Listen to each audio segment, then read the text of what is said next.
بسم اللہ الرحمن الرحیم۔ اللہ رب العزت نے قرآن مجید کے اندر ذکر فرمایا کہ جناب ابراہیم علیہ السلام کو اپنے بیٹے کو ذبح کرنے کا حکم دیا تو آپ نے اس بیٹے کو ذبح کرنے کے لیے زمین پر لٹا لیا، بلا چوں چراں اللہ کے حکم کی تعمیل کے اندر لگ گئے۔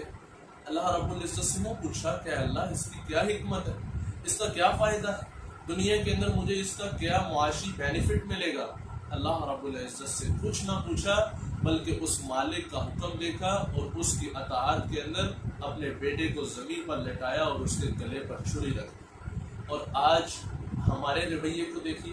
ہمیں قربانی کا حکم دیا گیا، ہم میں سے ہر شخص پوچھتا ہے کہ اس قربانی کا کیا فائدہ ہے، اس قربانی کا کیا مقصد ہے، اس قربانی کی کیا حقیقت ہے۔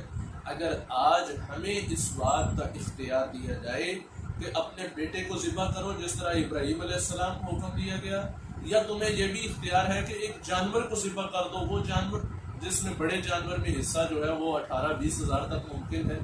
یا چھوٹا جانور جو 30-35 ہزار تک کرنا ہر ایک انسان کے لیے ممکن ہے، تو یقیناً ہر ایک شخص وہ اپنے بیٹے کی بجائے جانور کی قربانی کو ترجیح دے گا۔ اور قربان جائیے جناب ابراہیم علیہ السلام پر، جنہوں نے اللہ رب العزت سے کچھ نہ پوچھا،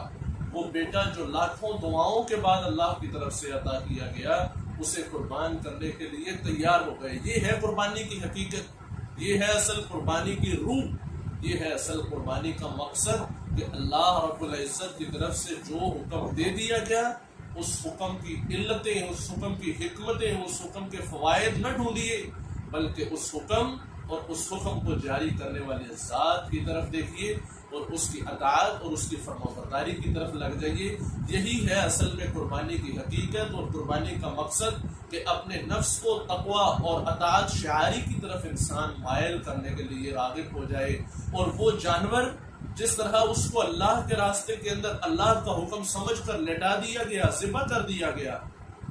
اسی طرح اپنے ذہن کے اندر یہ تصور پیدا کیا جائے کہ آج یہ ایک جانور ہے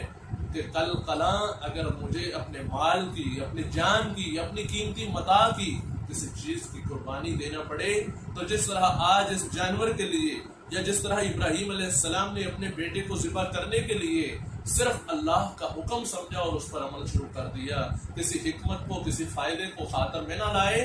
میں بھی اسی طرح اپنے دین کو بچانے کے لیے، اپنے ایمان کو بچانے کے لیے، اپنے رب کو راضی کرنے کے لیے اسی طرح اپنا سب کچھ قربان کرنے کے لیے تیار ہو جاؤں گا۔ اور جس طرح آج اس جانور کے گلے کے اوپر چھری چلا دی گئی ہے، اب مجھے یہی چھری اپنی خواہشات پر، اپنی منہ زور، اپنی تمناؤں کے اوپر، اپنی باطل آرزوؤں کے اوپر چلانی ہے۔ یہ ہے قربانی کا اصل مقصد، یہ ہے قربانی کا حقیقی فلسفہ۔ اللہ رب العزت ہمیں اسی مقصد کے تحت اپنی قربانیاں سر انجام دینے کی توفیق عطا فرمائے اور انہیں اپنی بارگاہ میں قبول و منظور فرمائے۔ وآخر دعوانا ان الحمد للہ رب العالمین۔